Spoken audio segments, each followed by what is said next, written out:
Welcome to the Changepreneurs podcast, where we bring conversations that spark change.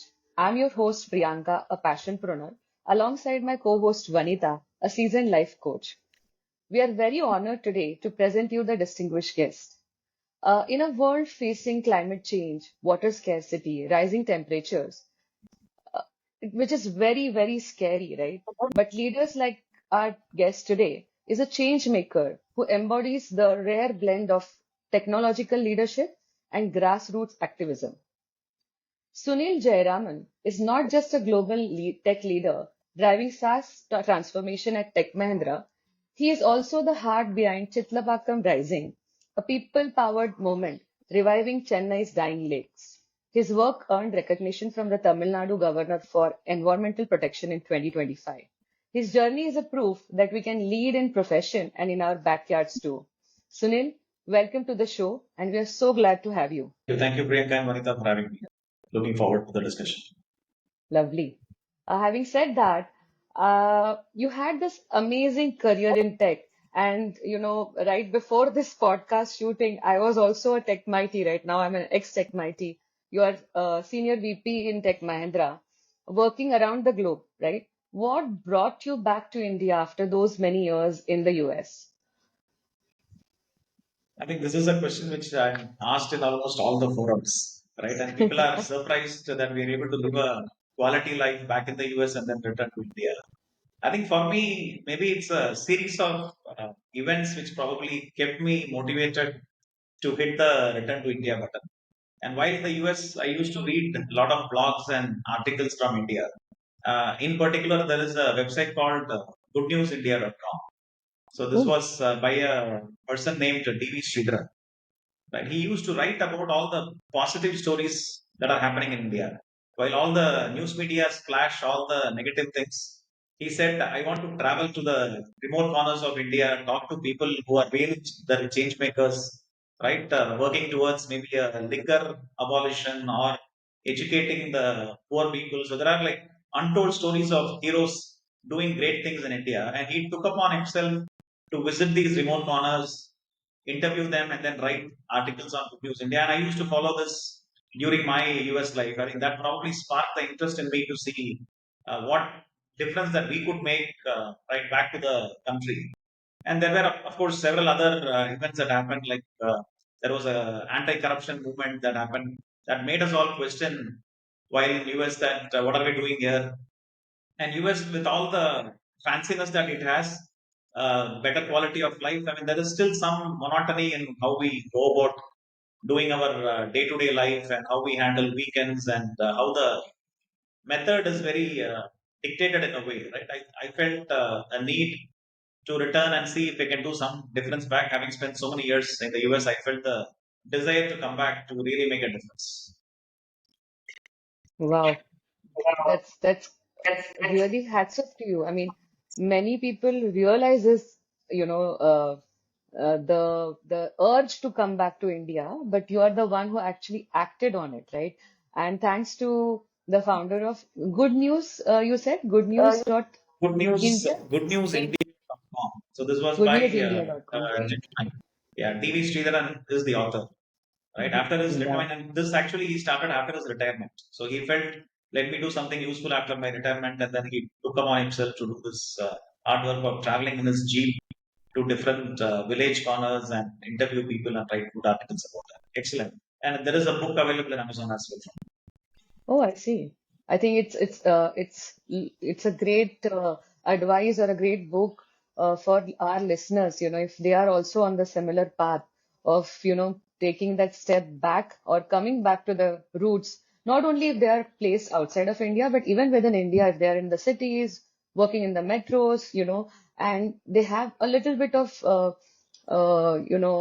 thought of, visiting back to the roots. I think this is also a great way to look at, and I mean, in the coming question and answers, there will be more that we will uncover through you, Sunil, as well, right? Yeah, and I'll be transparent as well, right? I mean, while Good News India inspired a lot, there was a personal event that also happened.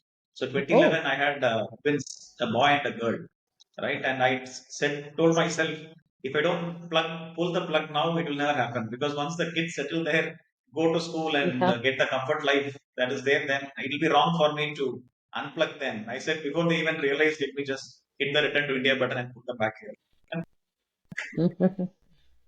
Okay.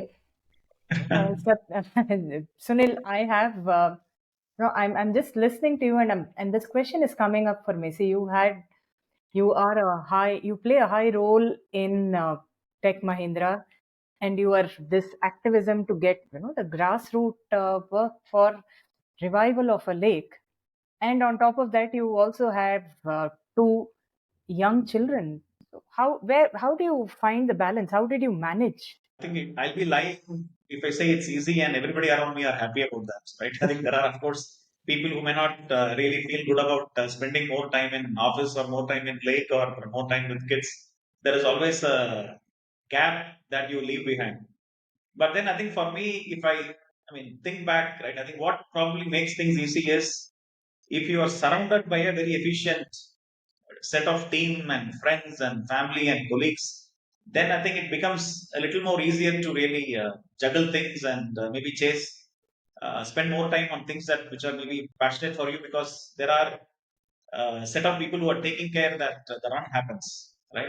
I think surrounded by maybe a like-minded, efficient team who you can trust maybe probably makes a difference at home, at office, at the lake, right? All the social side of things. I think to me, maybe that is the most prominent thing. But I think the other thing is we all think we are busy, right? But then I think if you just apply your mind and do some basic planning, we will be able to find time. And I'm surprised Elon Musk, with all the busyness that he has running so many different enterprises and supporting the president of US, he still finds time to do tweets, right? Talk about stuff. I mean, he's able to find time. And there are many others who are in that zone of extreme busyness, but you will still see them find the time. And I heard Anand Mahindra once said, how does he find time for tweeting so much in his busy life, right? And he said he uses his travel time. When he's on a car, then he just takes the time to tweet about things. Right? I think it's all up to us how we find that 30 minutes, 1 hour. And for me, it might look like it's a difficult one, but I think it's a social work. You hardly need to put some 1 hour every weekend. Saturday 1 hour and Sunday 1 hour for some physical activities. But most of the things are now taken care by social media and e-activism in a way. You don't necessarily have to put so much of time. You just have to give some thought to it, derive a method on how you want to orchestrate and what is your priority. And this is applicable for all professional side of things, personal side of things, and social side of things. Hmm. I have two I don't know if follow-up I questions answered your actually. question, but Yeah, yeah, it was really good. I remember, as I told you, right? I am your admirer. Like I've been your admirer. I follow you on LinkedIn. I read your posts, and it inspires me a lot, right? I remember whatever you just mentioned about, having a great team. I remember your post, right, where you said, I hire individuals, right? Or my team members are such. I don't know the exact words. Maybe you can, put it in your own words. But you said that, my team is always ahead of me, right? That's it. The meaning was this. The gist of that post was this, right? They are somebody correct. who knows more than me. So do you not get maybe an inferiority complex that I'm not sure you're a leader yourself, but I am, on the path of being a leader soon. So I would love to know, how does that feel to hire somebody who is more than you, right? Does it give you more confidence? And what is the feeling? And what should be the leaders, like young leaders, how do they hire their team, right? So just a follow-up question on the thought what you just shared with Yeah, us. yeah. No, I think say as leaders, it will be a mistake if you hire someone who knows lesser than what you know, right? Then what is the Right. point of even trying to expand the team? And I consciously make the choice of hiring more seniors, people who know more knowledge than what I know on any subject, right? I mean, be it profession, right? I mean, I really look for people who have been a practitioner, right? Who has done this for n more years, played higher roles even than me to onboard into my team, so the team expands with their expertise. And if I try to confine by having this, maybe as you said, inferiority complex of should I even look at hiring more seniors, then I think you will only degrade your team's efficiency and indirectly degrade your ability to scale up. Right? I think always look for people who will know more than you to onboard into the team. Even in the social circle, I'm surrounded with people. I mean, I can call myself environmentalist, but I'm hardly an environmentalist who knows the subject well, right? I mean, but then the strength is I'm surrounded by people who knows more than what I know. There are engineers who exactly knows how a lake revival should happen. There are botanists who exactly know what trees should be planted, right? And there are experts who will very precisely guide that this is what has to happen. This is what something which cannot happen. If I live in a world where I'm just trying to glorify myself and thinking I know everything and surround myself with people who doesn't know as much, right? I think then the cost will not happen, right? And you Yeah. don't necessarily have to be feeling inferior about having people who knows more than what you know, right? Because you have to think in such a way that your success and failure depends on their abilities to execute on whatever programs and milestones that we aspire to execute. And when they Yes. succeed, you naturally succeed. I don't think that should become a bottleneck in your thinking on expanding the team. And as I said, yeah, I mean, the team makes all the difference. I mean, I'm able to manage time better. The outcomes are probably better. We're able to accelerate things faster, mainly because of the like-minded team, which are more capable than what I bring to the team. So listeners, please make a Oh, note, right? wow. Hire hire someone who Yeah. knows more than you and then be a success for yourself and for the team. And my second follow-up question around the point what you mentioned before that. I saw your photograph with Anand Mahindra, right? You met him at some occasion. I don't recollect where, but Yeah. how is your experience? Again, I also follow Anand Mahindra's tweet. A lot of people in India do follow him, right? And he is idol for many, many, right? So is he actually the same person that we see on tweets or in the media? Is he the same person, same individual? I'm just curious to know that. And please, Anand Mahindra, See, if you're I would listening say, to I mean, this, see, I'm sorry. Sorry. Go ahead. yeah. And I think, I don't get too many occasions to meet him, but at least once a year I get to meet him because whenever he visits the board meetings in Chennai, right, we have an opportunity to have dinner with him, and he does a AHM with the leadership team, so we get to interact with him. I mean, in person, he is more humble than what he comes out in the Twitter posts, right? Extremely humble and very. I mean, I would say he's a very genuine person. If you just have some basic, simple conversations, you will find that the genuineness in him. And I think one thing which attracted me to Tech Mahindra from the Mahindra group is mainly because of that genuineness I felt with all these writings from Anand Mahindra and how the group differentiates, like the Tatas, it definitely differentiates as a very genuine enterprise than getting into controversies or having anything negative about them, right? I think that transparency and genuineness is there. And Anand is a great, fantastic leader. I think, I mean, you can't look for anything else beyond that in the career to have such a big boss.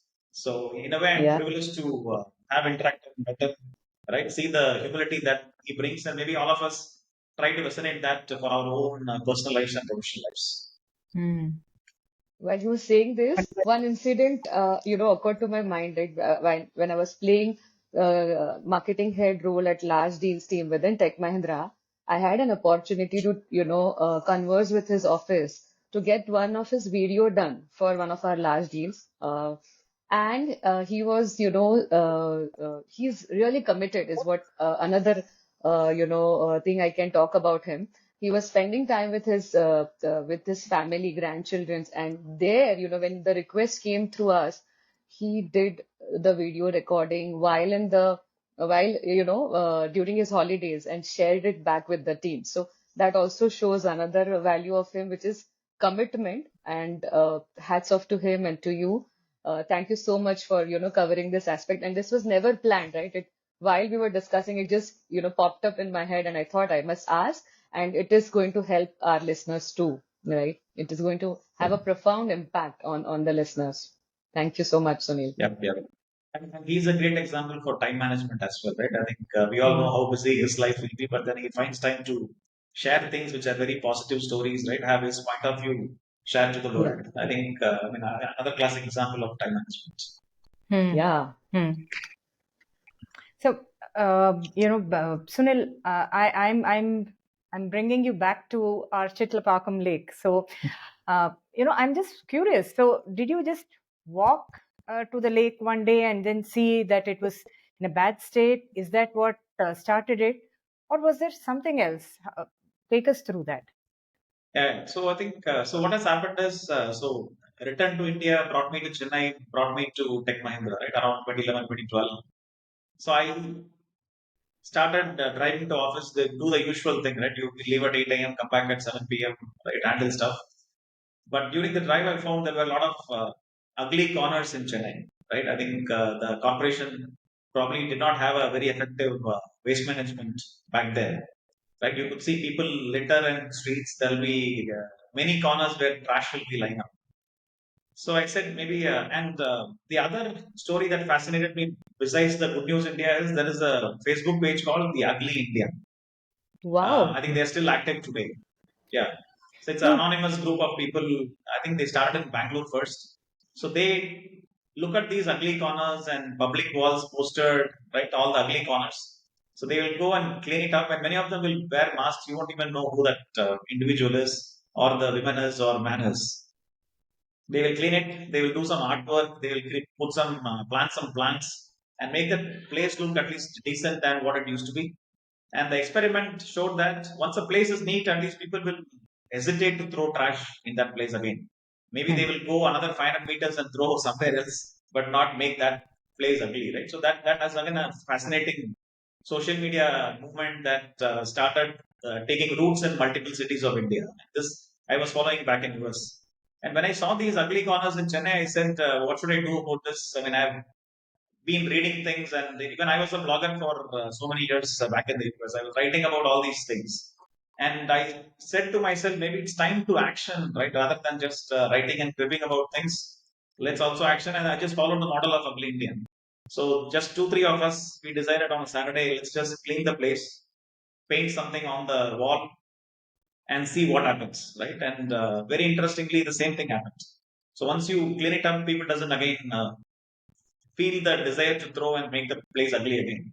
So that corner became beautiful after that 2 3 hours of effort, and that was the motivation for us, right? And we created a small page on Facebook named it Chitlapakkam Rising, and then doing these activities week after week. We said, okay, every Saturday, 6:30 a.m., rain or shine, let's just do this in the next ugly corner. And somehow the word went out. The people in the town started joining the movement in a way. So 3 became 5, 5 became 10, 10 became 20.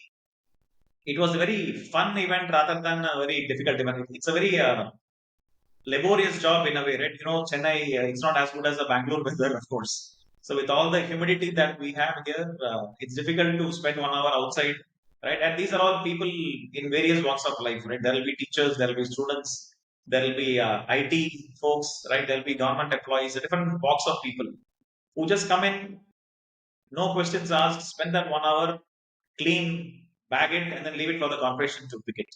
Right? Very interesting set of activities which started, and then the group became bigger and bigger. So we became like from 50 to 100 to 200. We started planting trees and started questioning some civic issues like bad roads and all that. I think the big change that happened is 2015 Chennai had a flood, heavy rains and flood. I think you might have seen in the news, right? I mean, extremely huge Hmm. flood where Yeah. Chennai has not seen it such a flood in the last 100 years. And that really woke all of us up. And the town I live in, Chitlapakkam, 50% of the town was submerged in some 6 7 feet of water. Right, many houses submerged because, and I mean, you probably know this. The district I'm in, it's part of a district called Chengalpet, and this is a district of 1,000 lakes. They used to say it's a filled with water bodies once upon a time. And due to unplanned development, many lakes had vanished. So when this flood happened, we said, okay, we are cleaning and we are doing some painting, we are spreading some awareness, we are raising petitions. Let's analyze what happened and why this flood really hit us that matter, right? And the root cause analysis took us to the lake. The lake was created to capture water, right? Make sure that water doesn't spill over and come to the roads. The purpose of lake was to retain water, store it, and then use it for agriculture needs and whatever other needs that was needed at that time.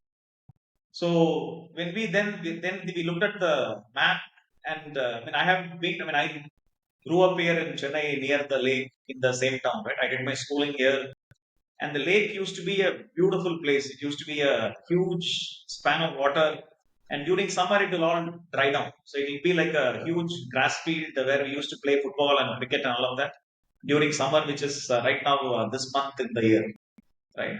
And then I said, okay, let's go back and see what is there in the lake now. And we did a lake audit, and we could see almost some 10-15% of the lake was filled with garbage. So the corporation was silently using it as the garbage dump in one side, where the entire volume is taken over for dumping daily garbage collected from all the households. And then the remaining 90% of the lake was filled with sewage. All the black and grey water from everybody's home, business, all of that were illegally flowing into the lake and keeping the lake filled throughout the year, right?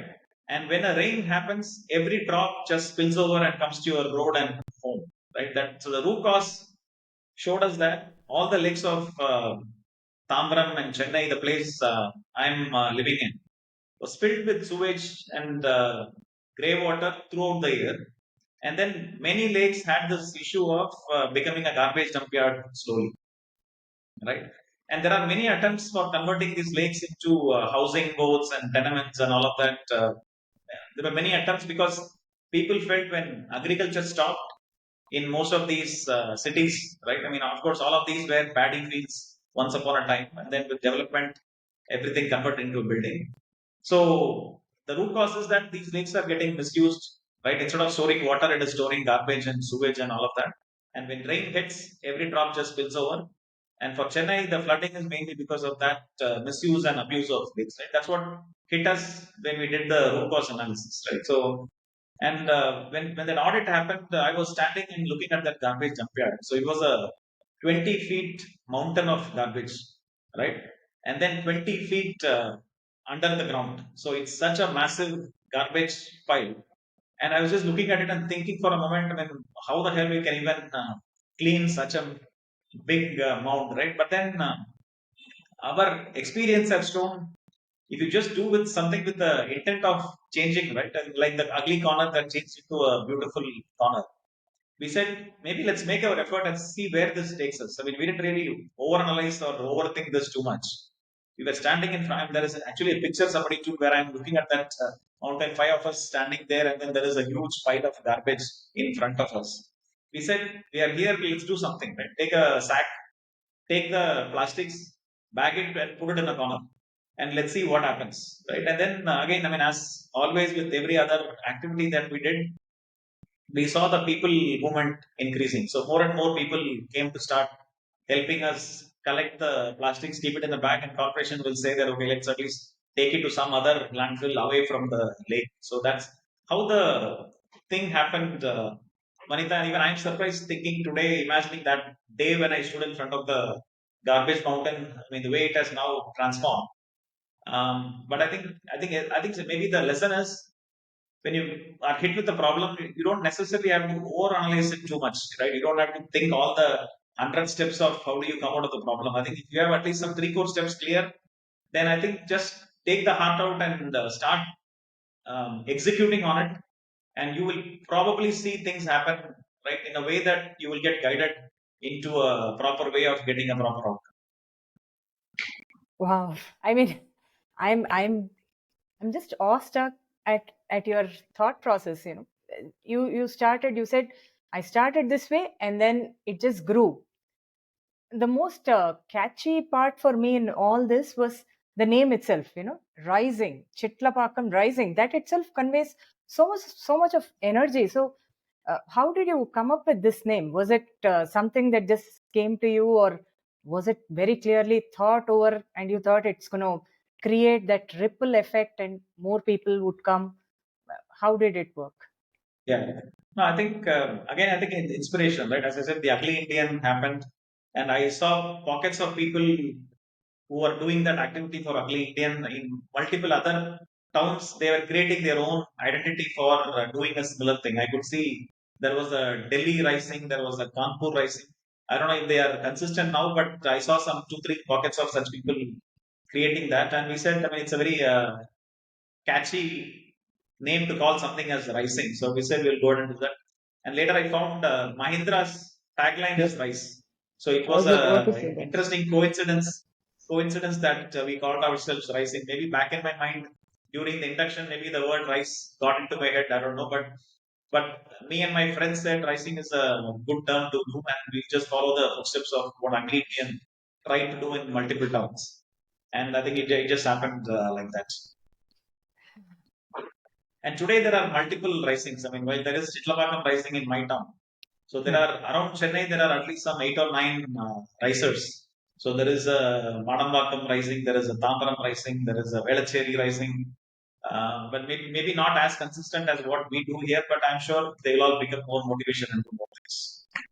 Hmm. Just a thought came to my mind, right, while you were talking about various rising. Why don't you all become join forces and become Chennai Rising, And then maybe slowly, now that you guys are focusing on lakes, maybe you can take up some another initiative and bring, change towards that as well, right? Just a thought, came to my mind. Yeah. I'm looking forward to see Chennai No, Rising see, soon. there are forums. Yeah, No, there are forums where we all interact very regularly. At least once a month, there got will be some event or the other where we all will converge and discuss and brainstorm. But I think, see, one important thing to keep in mind is the it. success will happen only when it is a grassroots movement focusing on a locality, right? You need to have a common purpose where you live in, right? Only when you try to attend a local issue, then the grassroots movements improves and more people will come and join you, right? I think the larger organizations are good, but to make an outcome like this, you need to have people who are there, who understands the problem, who are passionate about fixing it, right? So indirectly, the motivation for me to fix it is I live some 100 meters from that lake, Hmm. right? If I fix it, then I have a good lake to go to weekends. When my weekends, my water scarcity is reduced because it now stores fresh water, right? So there should be some motivation for locals to maybe pick up a local issue. And I think having a local movement always makes a big difference than a larger movement trying to achieve something else. So true. So, I can I ask you one or two tough questions, like if I may, right? You talked about planting trees, right?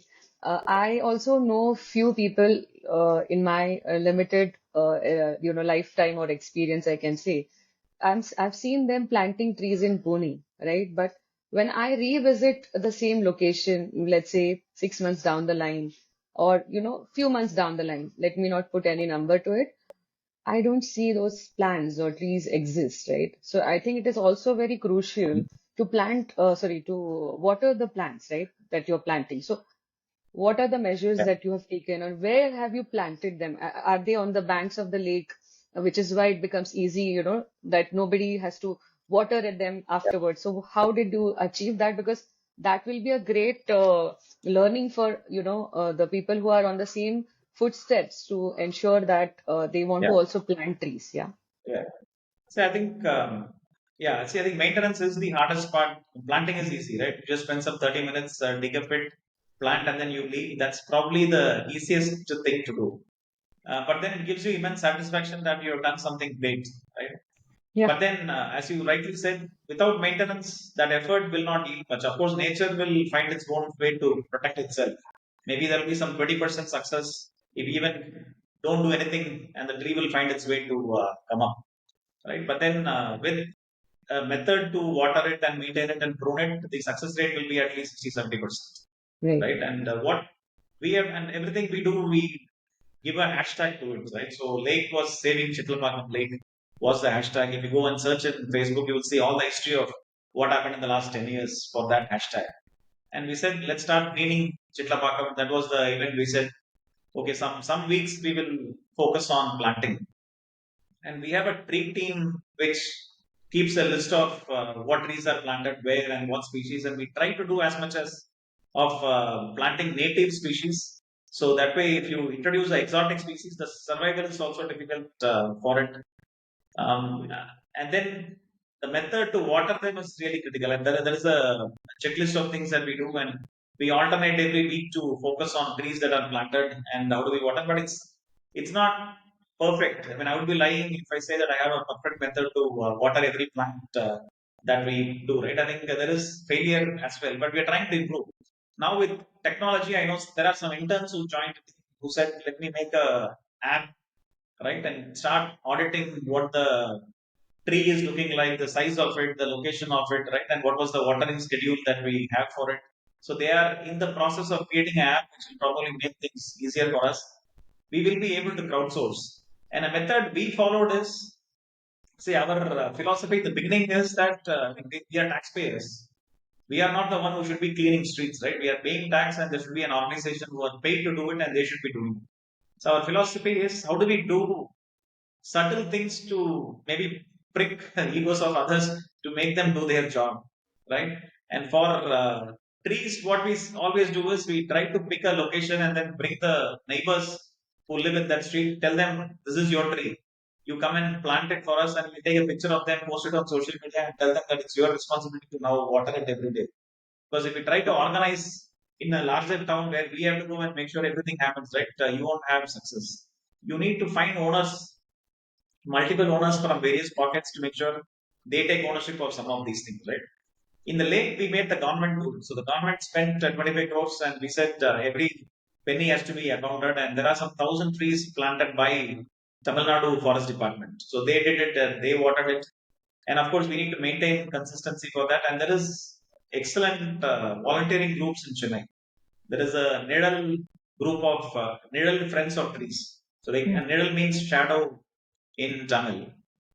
Yes. So Nidal, another volunteering group. So they take care of the greenery that we see in the lake today. So they water, and again, very similar to us, rain or shine, you will see they are volunteers pruning and watering and maintaining the trees. But I think the short answer is, of course, trees need maintenance, and the way to do it is find owners near that the planting zone. Then some kid in that street, or some parents or some grandparents, we will tell them, we have planted it for you in your memory or in your kid's name. So you just let her take care of Wonderful thought that Wow. is. it. So, I mean, I'm so glad to hear that, you did mention that, you had partners in tree planting, so and taking care. So this one was this, rain or shine, and then Niral were two partners. So glad to know. I'm also, you mentioned about technology and how some of your interns were able to use it. So what else have you been using technology to improve this movement of yours? See, for us, I mean, since most of us are from the IT side of things, I mean, we know how to represent data, how to represent a report and progress, and then bring some attention, right? I think, for example, this lake revival, right? And maybe I'll just give you the background of how the revival started, right? You will understand why we are still connected to that. So I told you about the garbage mountain that we got into and said we should clean it and then revive the lake, right? So that moment picked up, more and more people came into the rising group to right. I mean, we improve our stance on getting that revival done, and when we then approached the government saying that flood happened, root causes the abuse of lake, you need to revive it, right? And the government's response at that time was, we don't have budget, and we will do it eventually. And they just tracked the revival that the lake needed. And we said that if you're not doing it, then give us permission, then we will get in with machines and people and try to do it ourselves. And I mean, this is again our method of pushing the system, saying that we can't leave this unhandled forever, right? There should be some time bound execution done. And at that time, they said, we are trying to figure out where the money will come from. We don't have any budget. Why don't you do what you can, right? They just gave a permission just like that, saying Chitlapakkam Rising will try and clean the lake. And we announced it through social media, saying that now people, it's now our responsibility. Government says they don't have funds. So let's do our part. Every weekend, 1 hour, we all just join and spend time in the lake. Bring any tool that you can bring. We said crowbar or whatever small tools that you have, to bring it, we'll figure it out. And then try to solve the problem as much as the marketing thing we did, right? And I'm a strong believer that I think you probably read Paulo Coelho, right, the Alchemist. So in that he says that if you have genuine thoughts Hmm. and try to action them, the universe will find ways to Right. support you and make it a reality, right?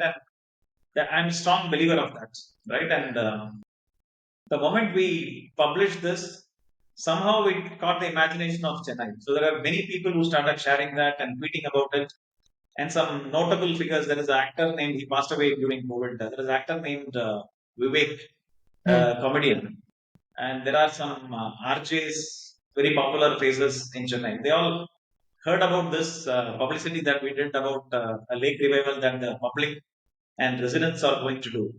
And in some forums, they said to the media, "Why are you spending time on a trivial issue? Did you not know that there is a village who's now getting into the lake to do it, do a revival? Why don't you go there and cover them?" Right? The word just spread amazingly in a very, very short span. And this is on June 2nd, 2019. We said saving Chitlapakkam Lake, the people movement is starting. All of you, please come with your tools and this. And since the spread happened, that day we had some 1,500 to 2,000 people just coming into the lake. So they were all inside the lake and they took it very seriously, right? And they started cleaning, bagging, all that happened. And we were very consistent from that point to 2, 3 weeks. And the media covered it extremely well. So they said a town is showing how to bring change, a positive change to a lake, and there are thousands and thousands of people who are getting involved. And it was a very consistent movement where people never stopped, right? Even we used to only do it during weekends. And this, once we started on June 2nd, every day people were going in. Whether we go to orchestrate things or not, they were on their own, bringing their own tools and starting to bag and keep everything on a corner.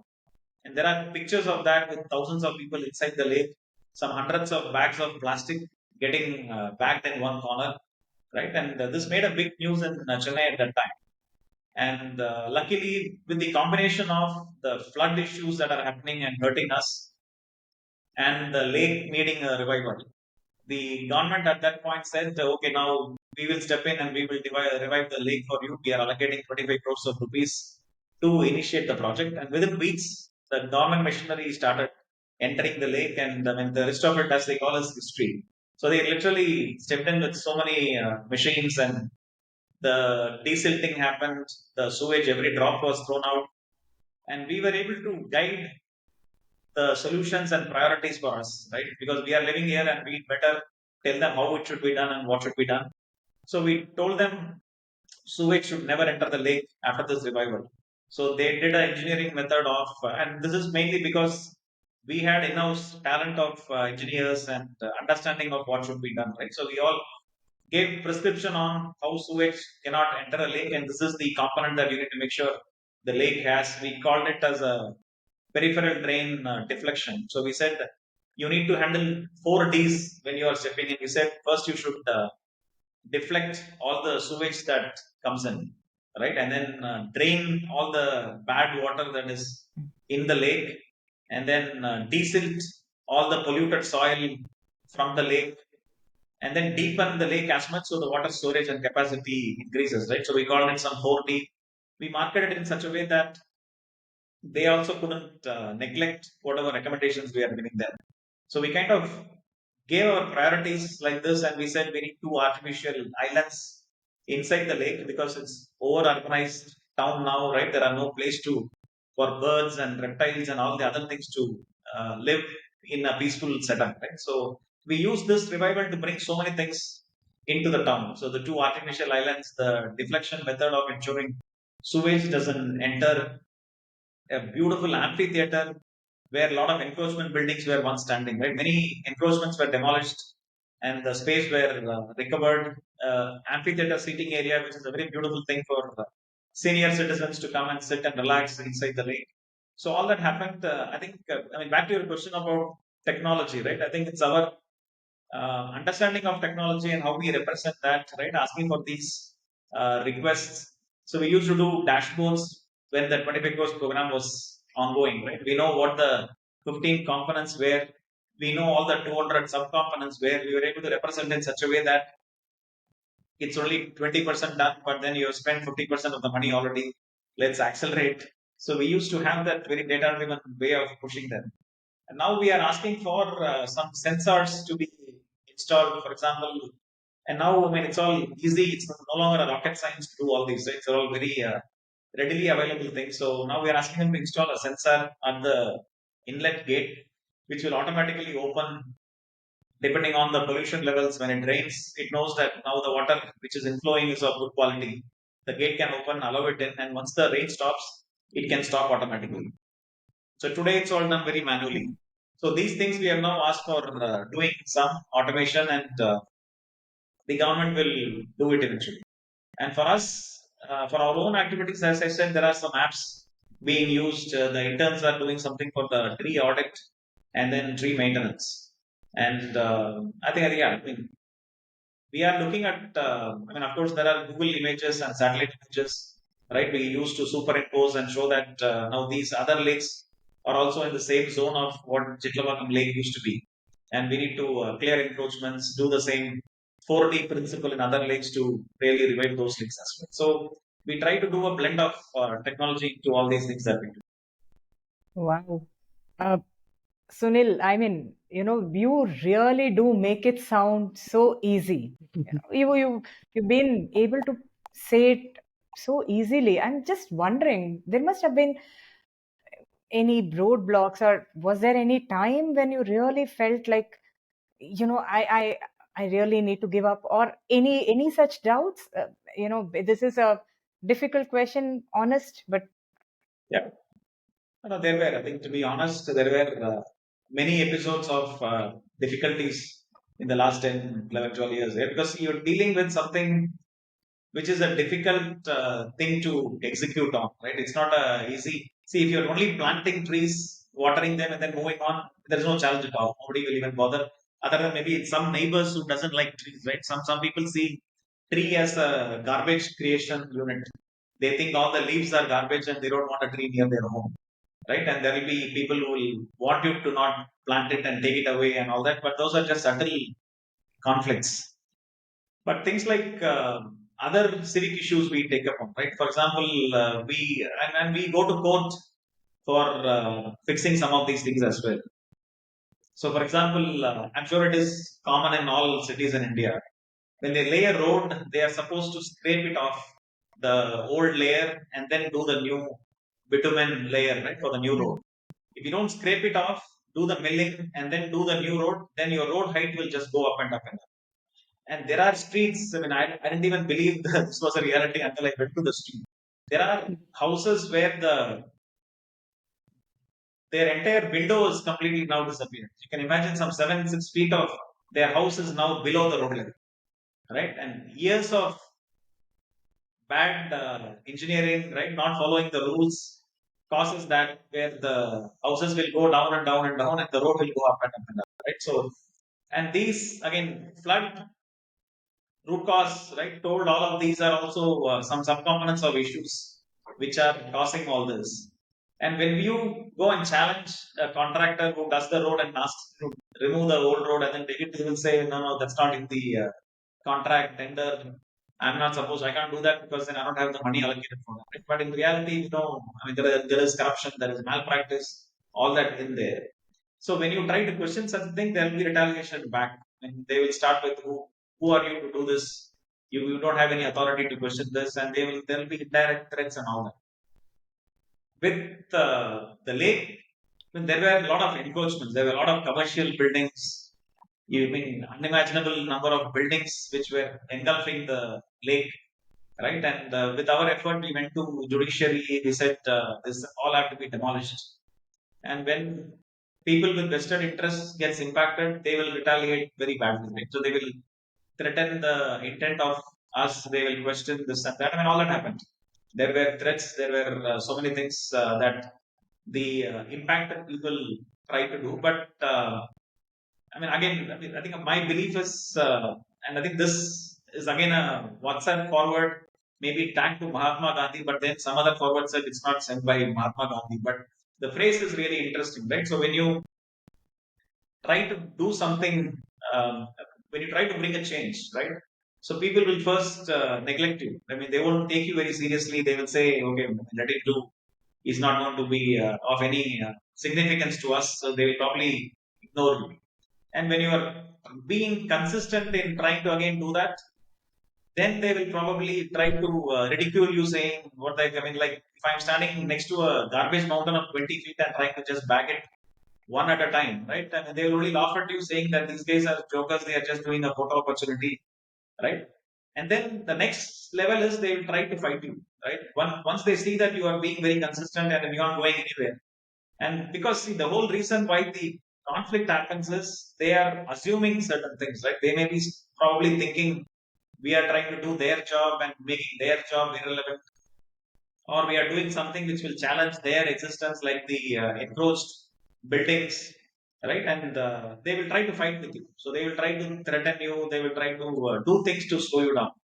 And there are such episodes that happen, right? But then again, when you are very consistent and persistent and genuine with what you're trying to do, ultimately you win, right? That's what that phrase very beautifully says, right? So first they ridicule you, then they laugh at you, then they fight you, but ultimately you win, right?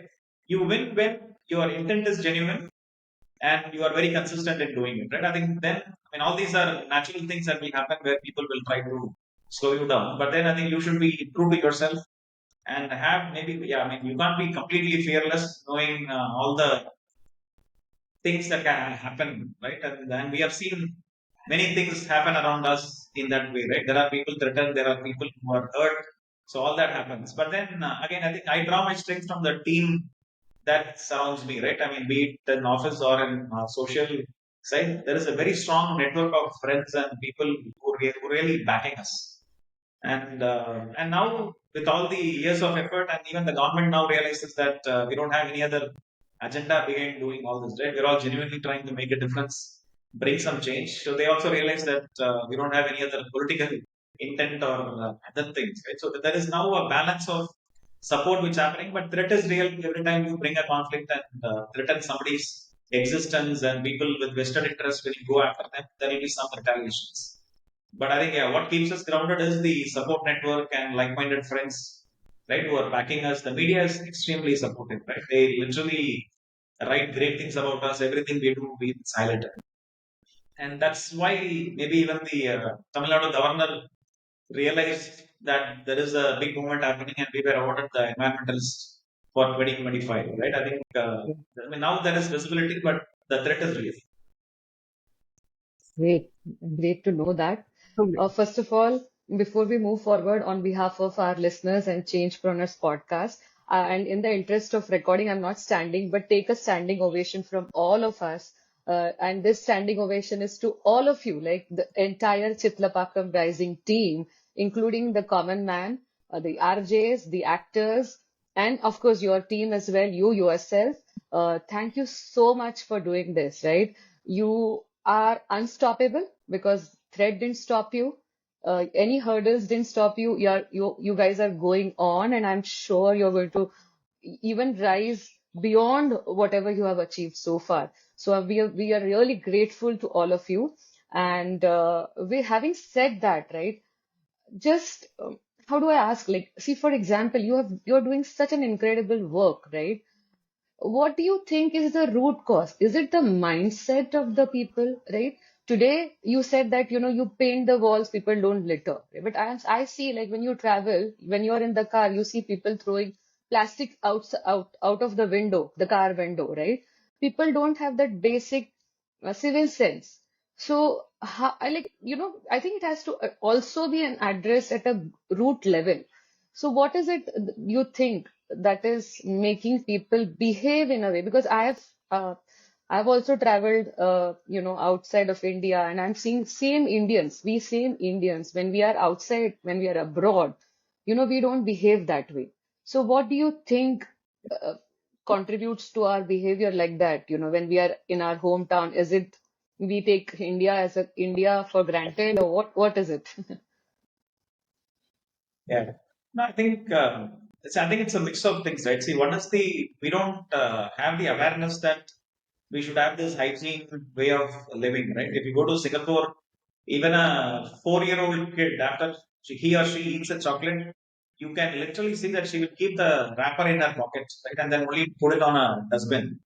But here, I think we Mm. all become habitual trashers, right? Who feel that it's okay to be in this mode. And I think I would probably blame it on our literacy rate and school system, right, which probably failed to inculcate that desire to be clean and hygiene and not have this habit of trashing everywhere and spoiling everywhere. But on the outside, I think there is also an issue of the lack of infrastructure. Right? I mean, India as a country, we don't have a proper infrastructure of seeing a dustbin in every street. Right? You hardly see any dustbin anywhere, and there are no toilets, there are no public urinals. None of that exists as much as it has to be there. That probably gives a excuse for people to behave in this mode of, I mean, what else I can do? I have to do this.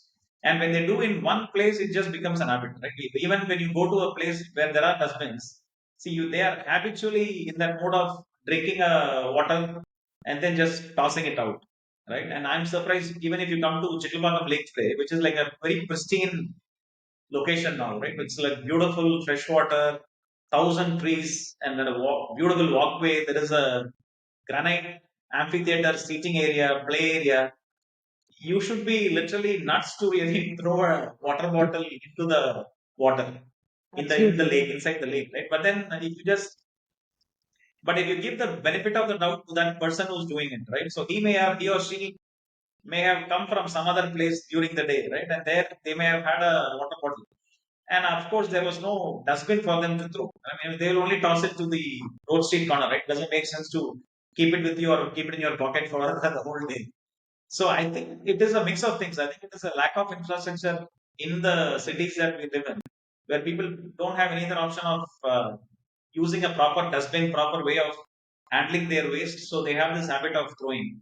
And even when they come into a beautiful setting like Chitlapakkam Lake, of course we have dustbins every 20 meters or so, right? But then they are habitually tuned in such a way that they know once you drink, they have to just throw it away, right? That Yeah. will take time. I think for them to change, I mean, some more awareness, warning codes, and all of that has to come in place to change their habit. The one other thing is maybe, as in the literacy is one, of course, and the understanding of our history of how great a nation we were, right? I mean, what kind of civilization which we had, right, which was far better than any other place in the planet had. All that Yeah. is not inculcated in our learning, right? I think people doesn't have pride of ourselves as Indians that we have come from a long genealogy of great people, great leaders, right, great civilization, great way of living, and we are okay to get surrounded by garbage, surrounded by sewage, right? We just find our ways to walk around it and still do our life without getting the prick of why am I not getting a quality of life, right? Being a taxpayer. So that awareness is also vital. I think all these three, four things should come together for us to become like a clean town, like a Switzerland or a Singapore. I think it will take time, but I think we have to make steps. And that is there is some progression towards it, but not adequately done even today. Yeah. Mm. So I think we are halfway, not halfway, but we are there. We have started. I think to all our listeners, right, just a key takeaway, and if we all take one oath or one promise, right, I'm sure we all cannot match the intensity of work that Sunil is driving or his team is driving back in Chennai. But at least if we take one small oath, right, if we have a wrapper, if we have a plastic, that we have used, we become responsible. Maybe if you don't find a dustbin outside where, if you're outside, maybe take it to your home, put it in the home dustbin, right? One small step toward cleanliness can, result into a big, big change, right? You don't have to necessarily do a very big achievement, but with one small activity, we can, all of us joining hands together can bring a lot of change for all of us, right? So yeah, having said that, We can, yeah, Priyanka, if we sorry. can top up one more to that Sure, oath, sure. right? See, one is your own self-discipline and not trashing. The Yeah, second is when you see a person doing that mistake, maybe take a moment to just educate them why it is wrong to do that. right? And even if it makes sense for you to collect the trash and keep it in your pocket, do that so they will literally change, right? Yeah. And one phrase, maybe one more phrase I want to mention is that again motivated many of us in Chitlapakkam Rising is if not you, who? If not now, when? Right? And we apply this phrase to all whenever we are in crossroads or some issue to deal with. We ask ourselves this, right? And the answer will always be it has to be you and it has to be now, right? Whether you see a trasher who's putting a bottle and you want to ask them not to do it and educate them, or it could be a chain snatcher who's snatching a chain and running away. So the decision you have to make, and this phrase comes in very handy for you to help. Wow. Could you just repeat it once again? It is. Yeah. If, I would if also love not to you, hear it. who?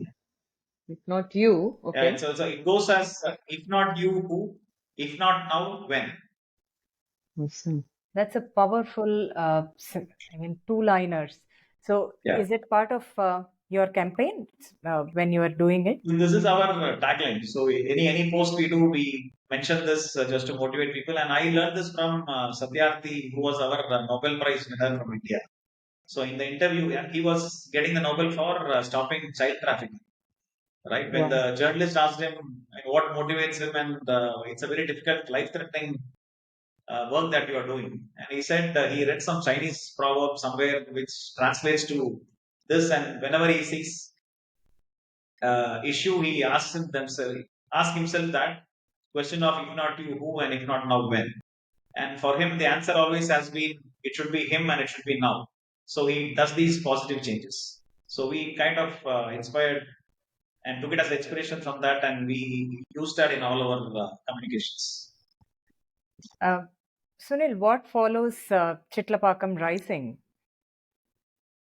See, I think so the lake is almost done. There are still some incomplete work we are tracking down. I think what we are discussing is to prioritize other lakes. So now that we have a method, of course, and see, we're not a agency who does this work by ourselves, right? So we are hardly volunteers, petitioners, activists. But now we have seen a method which works. So our intent now is to work with the government to take a couple more lakes in the surrounding. Make the government do it or maybe some other NGOs to do it. But we will bring our learnings into it to tell them this is the method that works. This is do's, these are the don'ts, right, to revive the lake. And let's get some more lakes revived. Maybe in the next 10 years, I think we want to see all the lakes in Tambaram revived. Tambaram is the corporation that I live in. So it's a huge, I think some 4-5 lakhs of people living in the town. So looks like it's a never-ending contribution from your end and your team, and for that we are all grateful. I mean, for me it is that from the while I was reading Pachamalai lake, I think Pachamalai was a hill where it rains, yeah, and then it gets collected in Chitlapakkam Lake, and Yep. then it sustains. When it overflows, it kind of sustains the marshland. So your one effort is seeing that the entire Chennai, even at least part of Chennai, is slowly reviving, and that is a great contribution from your end. And we are at the end of our podcast today.